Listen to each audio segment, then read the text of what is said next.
It's a really huge honor to be here in the company of these super accomplished writers.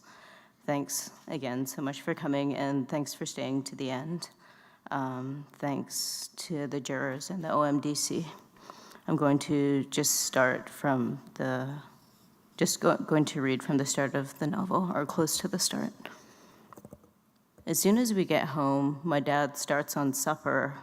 He's an awesome cook, works wonders with a wok. The first thing he did when he moved here 25 years ago was install a gas wok in the wall. It's still there, massive, 3 feet wide, the kind you'd find in the back of a Chinese restaurant, which makes sense because he spent his first 10 or 20 years in Canada working restaurants. His food is so good you could sell it. He pulls a giant chicken out of the fridge on a styrofoam tray and makes it halfway to the cutting board before the tray cracks and the chicken tumbles onto the floor. Flecks of dirt on it like pepper. My dad plunks it into the sink, sees my face. It's just a little dirt, he says, rinsing it off, annoyed, probably thinking, what is it with this family and its health standards? As he pulls the chicken out, his hands under its wings like it's a baby. With about an hour left in the workday, it's time for me to go back down to the store, but before I do, I watch him tie up the chicken. If you grew up poor in the old country, any old country will do. It means you know how to tie a knot out of grass, reeds, string, rope, animal hair, whatever.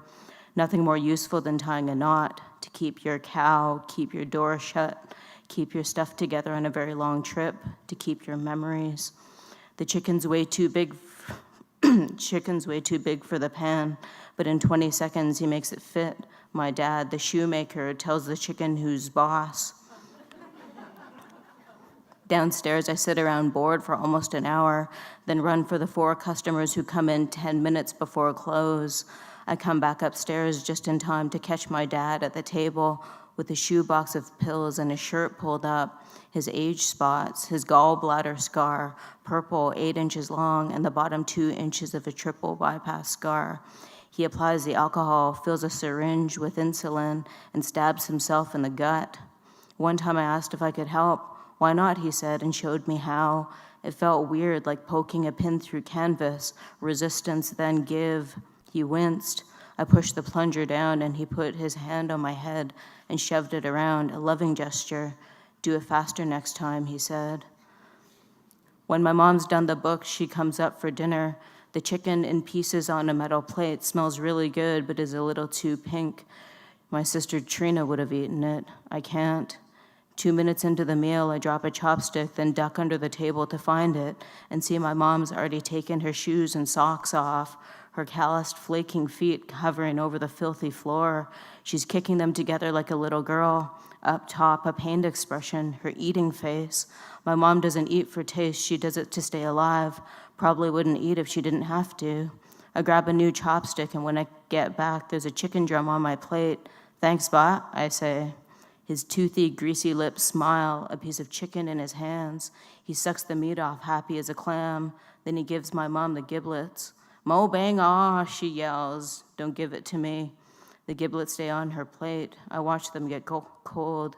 He tries giving her other food too, and she keeps yelling, Loji gay law. I'll get it myself, but she doesn't. At the end of the meal, my dad complains about all the leftover meat. Best chicken in the world, and most of it will be thrown out in 3 days. Indignantly, he picks the congealed giblets off my mom's plate and eats them. Watching him chew it all up, I think of rocks and grit and coronary blockages. He looks back, astonished by my interest, like it's the most natural thing in the world to be eating that stuff. Then his face melts into a smile, a guilty grin. But what's he guilty of? We smile at each other, hold it for a while. I get up for more rice, and he swats me on the ass. Some dads hug you, support your decisions, tell you that they love you. Mine hits me, bites me, swears at me, shows his love with aggression. Love hurt, he calls this. Thanks.